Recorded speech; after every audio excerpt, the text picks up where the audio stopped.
In this video, we will talk about why the Squid Game is so popular. So before starting this video, like this video and subscribe to our channel for future updates. The next riptide of the Korean wave, or Hallyu, sweeping the globe is Squid Game. It's the most watched show on Netflix this week in 90 countries, including Ireland. The dystopian series is named after a Korean children's game, in which the attacking team attempts to go through the middle of a squid form drawn on the ground, with the goal of tapping the squid's head with their foot to win. However, if the defending team pushes you out, you are eliminated. The Red Jumpsuit Army, led by the frontman Gwan In-ho, Lee Byung-hung, sets up the game for the Western VIPs viewing pleasure in the series. The competition pits down-on-the-luck players against each other in a series of children's games, red light, green light, tug of war, etc., for a chance to win a $34 million cash prize, but with deadly consequences if they lose. While not for the faint of heart, the show's ability to weave highly tropical themes of social instability, insecurity, and equality into the episodes makes it addictive. Sung Ji-hung, Lee Jong-lee, has lost his job, is in debt, and on the verge of losing custody of his daughter to his ex-wife in the series. He is invited to participate in the game, where he runs into his old classmate, Chao Sang-woo, Park Hee-soo, who is one of the 455 recruited players. It's an engrossing depiction of the conflict between coercion and apparent choice that the players, and by extension we as citizens, face in real-life games like work, housing, politics and so on.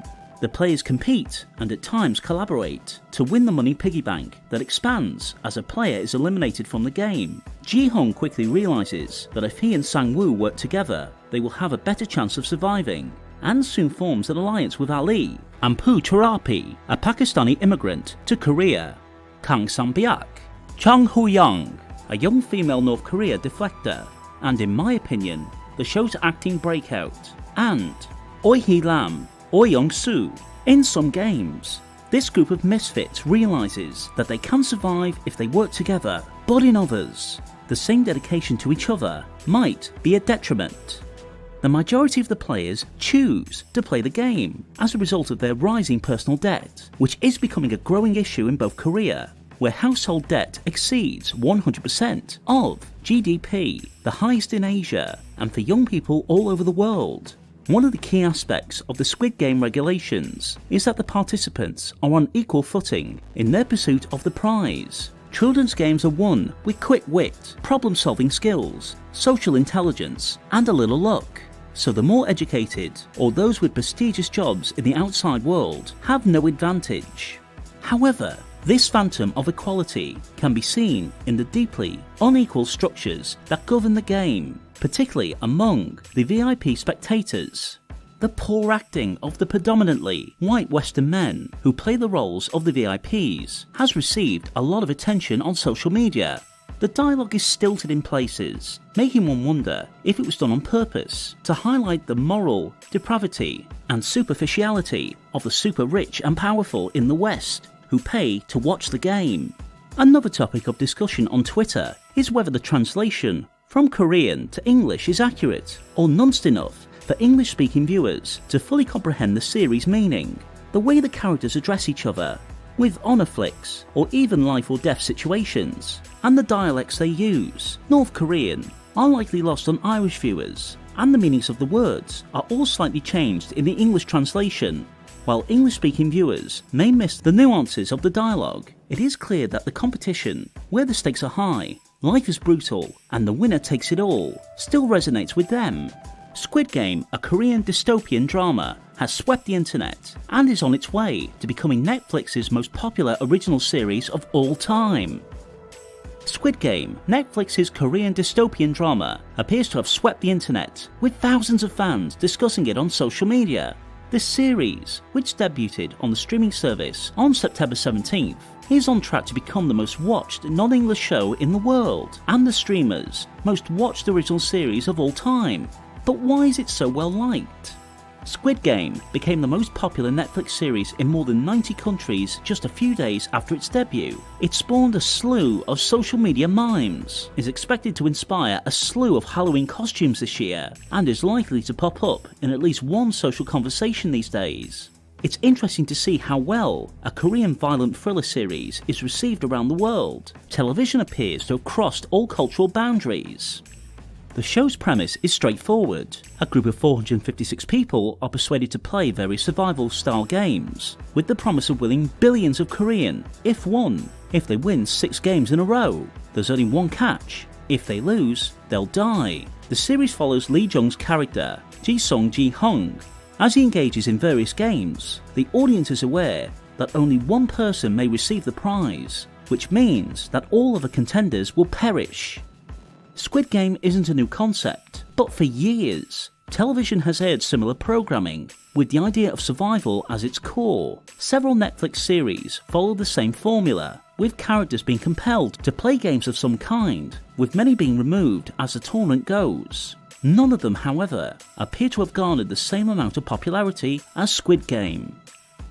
Netflix has been heavily investing in foreign language content in recent years, with Korean dramas accounting for a large portion of that. According to a Bloomberg article, the streamer has spent more than $1 billion on Korean television shows alone since 2015. Over the last few years, Korean dramas and films have grown in popularity among worldwide audiences, and the ongoing pandemic has only aided in increasing their viewership.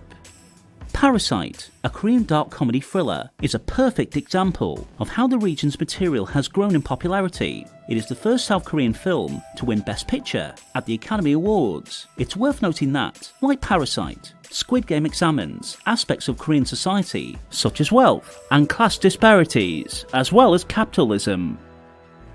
The society is well separated into districts and socio-economic classes throughout the series. The games appear to be the only location where the contestants may be treated fairly, with the emphasis on how they are all equal. There are talks that discuss how all players who have been treated unfairly in the real world have the same chance to win a fair competition. Squid Game stands out among the other Korean dramas accessible on Netflix, thanks to its relatable characters, famous children's games, spectacular cinematography, and shocking fatalities. It's the first Korean show to reach such a wide audience outside of Korea, and is directing viewers to other East Asian content. Fans of the series, like those of Parasite, expect the show to win several major prizes in the near future. Squid Game received almost little publicity prior to its release, with its immense popularity is primarily due to word of mouth. When people first saw it, they gave it fave ratings on social media, which sparked a discussion regarding the plot and twists. It was a domino effect, with more individuals jumping on board to see what all the fuss was about. Netflix didn't have to worry about promoting the show, because social media users did a fantastic job of it. The Squid Game has become so popular that one South Korean woman has received thousands of phone calls and messages from admirers after seeing the number on the mysterious card handed to potential players.